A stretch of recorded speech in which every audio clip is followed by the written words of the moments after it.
There was a lot of overreaction to one bad practice of voluntary minicamps for this Chicago Bears offense. But I think the more important thing is the head start Justin Fields and Darnell Mooney got on really strengthening that connection. You are Locked On Bears, your daily Chicago Bears podcast. Part of the Locked On Podcast Network, your team every day.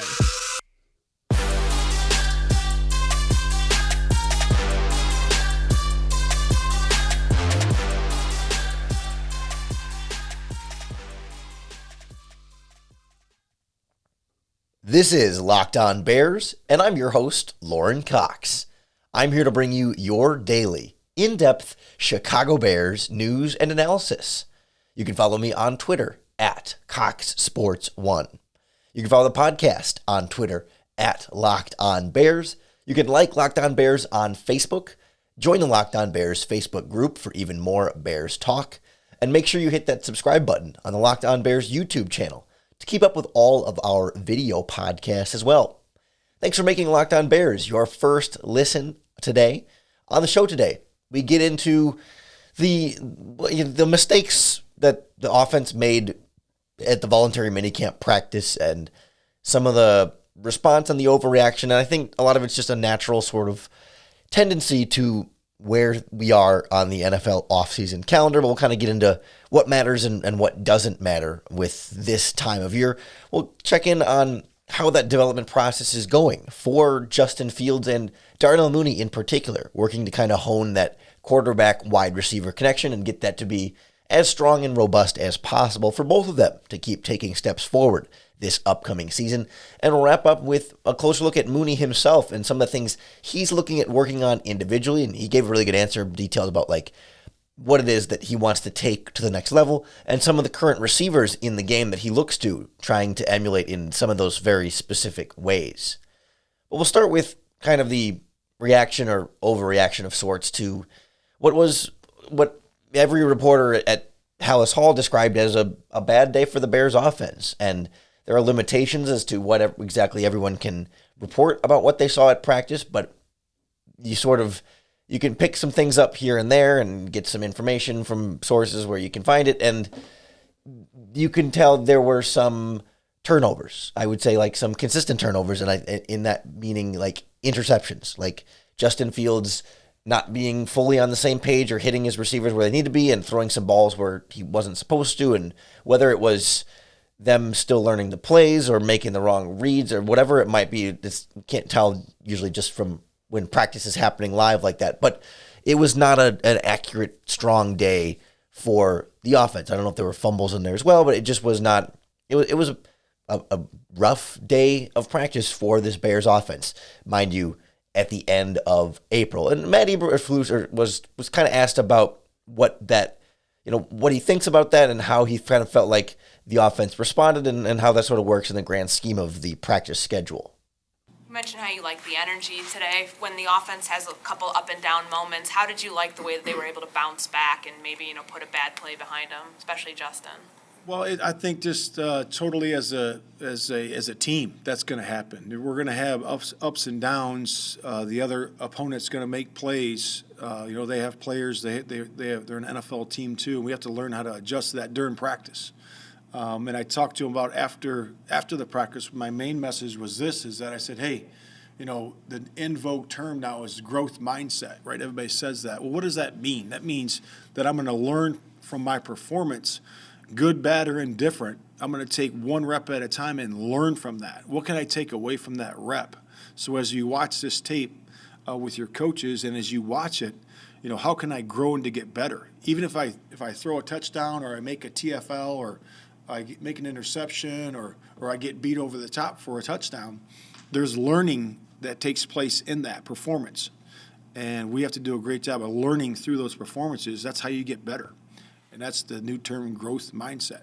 But that's exactly what it is. With what you just said, were you sensing frustration from the offense because of some of the misconnections between Justin? I don't think so. I think they took one play at a time and they just took the play, got the next play, and then just once that play was over, they flushed it and moved to the next one. That's what you have to do. And I thought they did that well. So I guess we shouldn't be overly surprised that, when they have a rough day at practice, of course, like that's sort of what the reporting and the stories are going to be, because that's what happened. And that's what the media members are there to report, what happened at practice. And then the story comes out that, yes, like it was a little bit of a rough day for Justin Fields and stuff at Bears practice. And then all of a sudden it kind of becomes this bigger and bigger thing about like, oh man, like rough day, how's the quarterback development going, all this stuff. And like, not to be Allen Iverson, but we are talking about practice here, right? We're talking about not even OTAs or training camp or preseason, but like voluntary minicamp 7-on-7 without pads on type of practice. And not to blame the media members for what they reported, because they're just there to tell us what happened at Hallis Hall. It's not, that there's nothing more to it than that. And it's not to necessarily, like blame the fan base reaction to that either, but it's just like we're just so starved a little bit for any kind of Justin Fields update or progress that we feel like we can sink our teeth into a little bit here, that it tends to be then what we talk about, whether it's been good or bad, right? I think that's the other thing. It's like, it's not about downplaying Justin Fields' struggles, but it's if he had a great practice of being super accurate. Like also, again, like it's practice in April before the NFL draft. The quality of the performances and the throws we're seeing at these practices right now really don't matter, right? I mean, it's a learning opportunity, like Eberflus says, but in terms of like anything that we can project forward or take any sort of meaning for, I just don't think there's really anything to it. And like, it doesn't mean we should it doesn't mean like the media shouldn't report it. Like we still want to know what happens, but let's just not blow it out of proportion or make it into this somewhat big thing, at least in the social media circles of Bears fans, trying to grab onto whatever Justin Fields updates we can get and see what the heck is going to happen with this team as it kind of comes together. Let's slow things down and make sure we realize like what does matter, what is important, and what isn't important. Like, for example, Justin Fields and Darnell Mooney working out together a lot this offseason, throwing with him down in Atlanta and trying to get that thing accelerated. These are the type of things that we're starting to see translate a little bit more, maybe not with some of the bad throws, but with some of the good that they are seeing in between. We'll kind of dive into what that growth process has been like for them together next on Locked On Bears. This episode of Locked On Bears is brought to you by one of the new sponsors we have here on the Locked On Bears podcast, our friends at Shady Rays. Shady Rays is an independent sunglasses company that gives you the features of $200 sunglasses for a fraction of the price. That means polarized lenses, well-constructed and durable frames, plus premium high-end finishes. Also, something you won't find anywhere else is Shady Rays' protection program. It's unmatched. Shady Rays includes lost and broken protection on every pair. They'll send you a brand new pair of sunglasses if you lose them, no matter what happened. Give them a try, and if you don't love them, you'll pay nothing. They'll give you your money back. It's as simple as that. Plus, when you purchase Shady Rays sunglasses, they donate 10 meals to fight hunger in America. So you're making a difference and getting some really cool, affordable sunglasses. Head on over to shadyrays.com and use our promo code LOCKEDON to get 50% off 2 or more pairs of polarized sunglasses. That's code LOCKEDON for their best deal of the season. 50% off 2 or more pairs of Shady Rays sunglasses, backed by over 150,000 verified 5-star reviews. The NFL draft is just a week away, less than a week away now, and our friends at BetOnline.net are going to be your number one source for all of your draft betting stats and information. They've got tons and tons of prop bets, not only for the first-round picks and what position groups, what colleges, what positions certain teams might take, who's going to go number 1, who's going to go number 2. You can slice it and dice it in so many different ways for this upcoming draft. Put your draft knowledge to some real use and get even more knowledge with our friends at betonline.net, not just for the draft, but the basketball playoffs. We're not too far from the hockey playoffs. Major League Baseball season is underway, plus soccer, tennis, golf, boxing, UFC, even your favorite Vegas casino games online, live betting, esports, and more, all with our friends at betonline.net, your continued source for all of your sports wagering information. Head to their website today or use your mobile device to learn more about the trends and action you need to know. BetOnline, where the game starts. I think the real important thing for this Bears offense in this offseason starts with Justin Fields developing that connection with his wide receivers. We shouldn't be surprised that literally the second day or third day, I forget how many days it's been, but the first week of voluntary practices in a brand new playbook with some brand new wide receivers, we shouldn't be too surprised that there were some bad passes. That's not surprising or relatively important at this stage of the offseason process. But what is important is building up some of that connection and getting that time and those reps with those guys in now, so the more reps you can build up, the more prepared and more connected you'll be by the time the season goes around. And Justin Fields did that with Mooney and Cole Kmet coming down to join him in Atlanta. They were throwing together this offseason, and head coach Matt Eberflus really sees that as a way that they've been able to work ahead a little bit more, and I think he's seeing some of that progress start to take shape now that will build up even more as we get to the regular season. Mooney talked about those sessions that he had in Atlanta with Justin, the throwing sessions and staying with him. As a coach, when can you tell how the communication effort and those things are paying off, and that becomes seamless, where if you run this route, this ball, you cross the safety, the ball's going to be on your face? When can you tell that's actually clicking? Is there a way to go from practice speed to game speed, or a moment for you that you can tell that that's actually paying off? Yeah, I think you can tell. There will be a moment. I don't know when that's going to be. But you'll be able to see it, the timing and the rhythm and the consistency of it. That's what you'll see. You'll be able to see it. It's in rhythm, and you can just see it, and it happens over and over and over again, and that takes time. And that what they did in Atlanta together, that's great. That was a start, and they got a start, and that's where they are now because of that. They're at a higher spot now because they did that work before. It's just like this offseason, guys will be at a higher spot, in training camp, if we put the work in now. So that's the main goal for everybody in every unit, and you can see that with those guys. This is something that feels especially important for Justin Fields this season because he didn't have those same opportunities for so much of last offseason.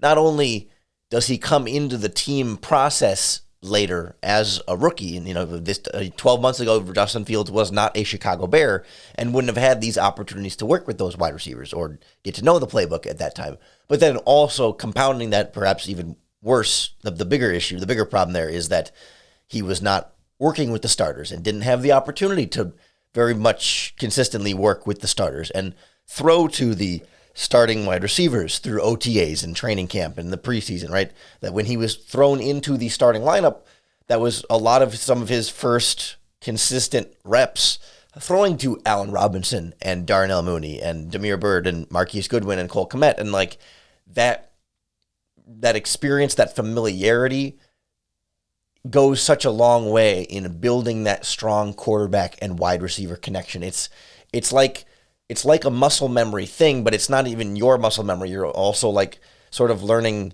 their muscle memory in terms of how long does it take Darnell Mooney to get 10 yards downfield compared to how long it takes Byron Pringle to get 10 yards downfield. And so if he's going to break outside on an out route at 10 yards, I need to know how long it takes those guys. Not in terms of a measured second. I don't need to know that it's 2.1 seconds for Mooney and 3.1 seconds for Equanimeous St. Brown. It's not about it. It's not about the number of how long, but just that feeling of okay, when I'm on my third step of my drop back, I know I can just feel.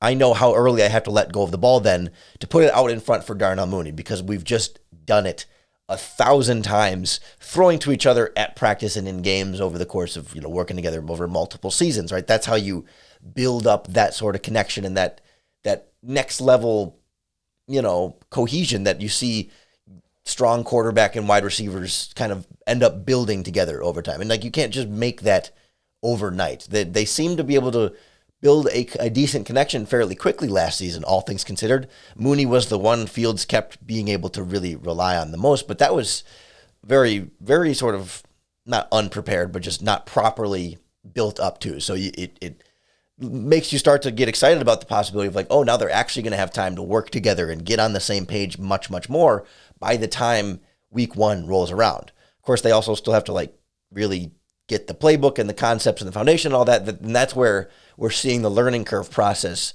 be a bigger obstacle here. That's where I think more of the mistakes start to come. But this is exactly what Eberflus is talking about in terms of like learning and growing from those things, right? It's like that's how you better hone the timing between the quarterback and the receiver is by doing it and by missing at this time of year. This is the time of year you want to miss, that you want to make those mistakes, and that's how you get to know better how to keep doing it. And even so, it's still very limited sample sizes of the number of actual reps they're doing in these voluntary mini camps, but it's coaching, it's hands-on, there's a defense, even if you're not in pads. It's even more substantial than throwing together in Atlanta when they're just throwing on air at a high school field or wherever they might have been doing. But that's also still very good, as Eberflus said, putting them ahead in this process a little bit more. The more work they can put in now, the farther they are by the time they get to OTAs, training camp, preseason games, and ultimately the regular season. And of course, they probably might still add a wide receiver at some point here. They actually just signed another free agent that we'll get to next week on the podcast. But there's still more pieces to come in, but the sooner you can get all the pieces together and have them all working, the more time you'll have to build up those connections and that development to give you whatever best possible offense you can put together with the pieces they have right now.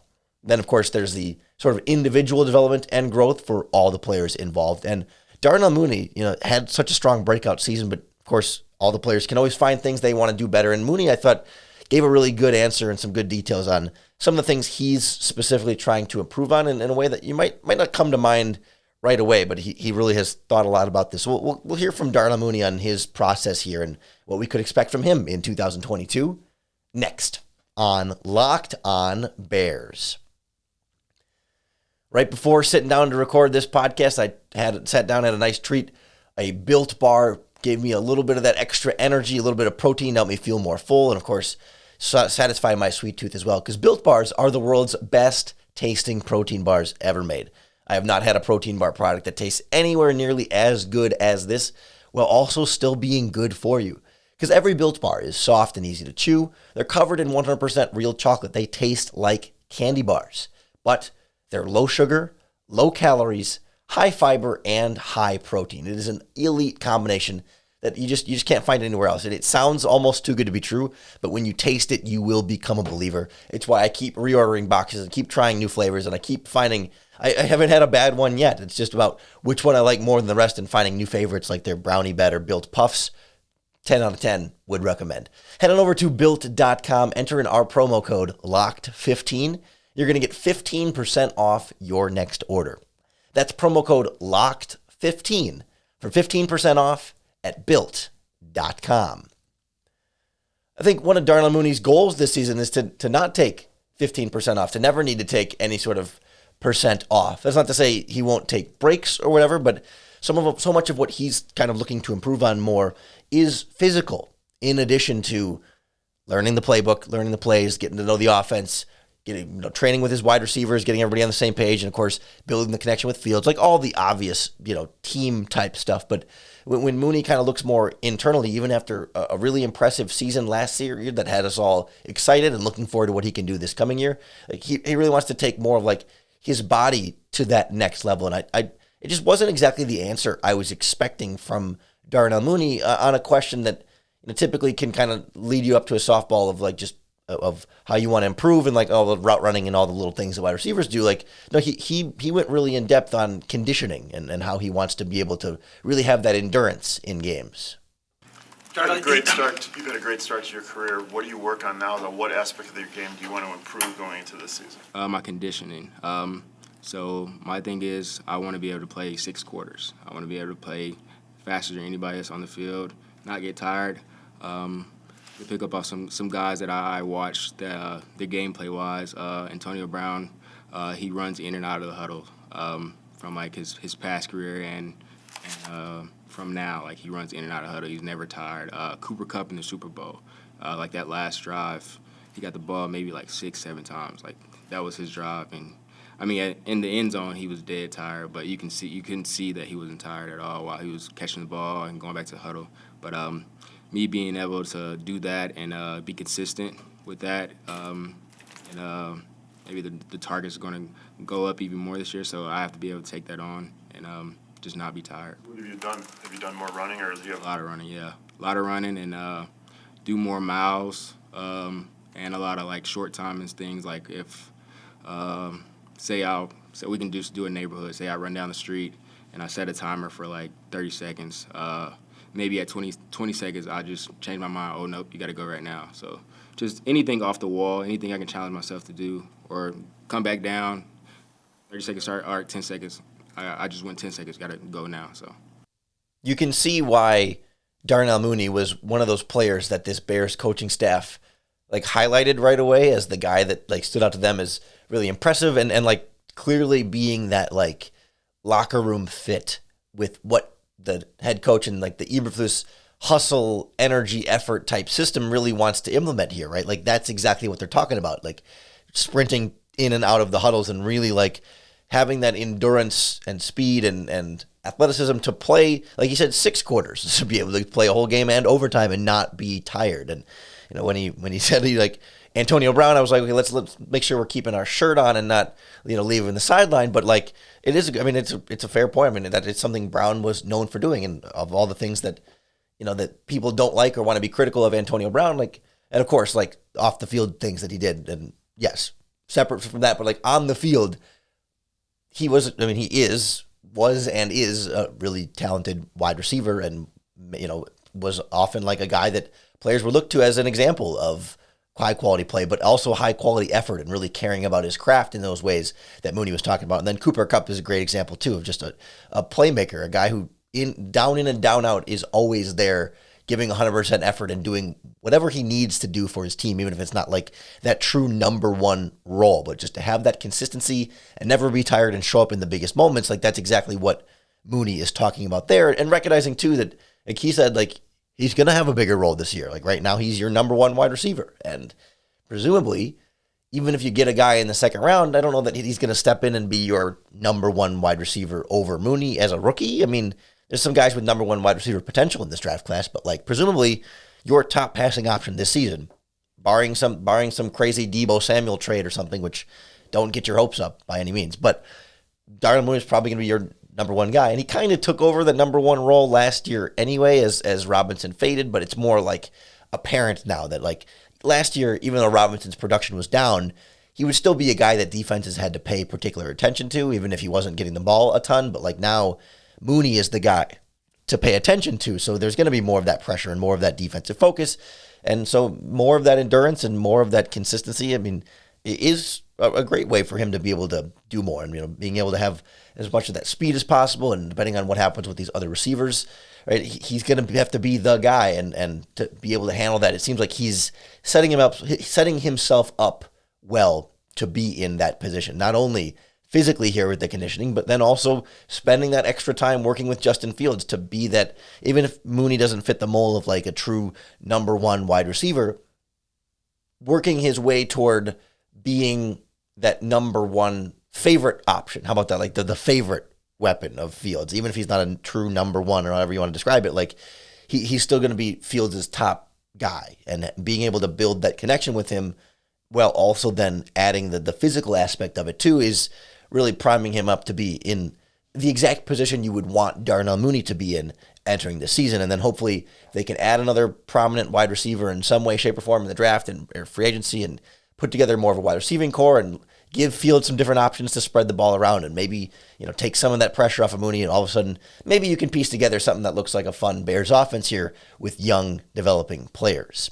We'll have plenty of time to get into some of those draft options here next week, and then the draft will be here right around the corner. So I hope you'll keep tuning in and hit that subscribe button to keep up with all of our daily, in-depth Chicago Bears news and analysis right here in the Locked On Bears podcast. Thanks for making us your first listen today. If you're looking for your second listen, the Locked On Podcast Network's Ultimate Mock Draft has been going all week long, and I believe today now you can get into the second round of picks where I made the pick for the Chicago Bears at 39. I took the best player available on my board, as I saw it, that also happens to fit a position of need for the Chicago Bears that I think would be a week one starter and may also end up improving multiple positions as you sort of put him into a spot, and then it kind of bumps other players into other spots, and that might be a hint as to generally where I went. But you got to check out you search Ultimate Mock Draft 2022 wherever you get your podcast, and you can hear the Bears pick and all the other picks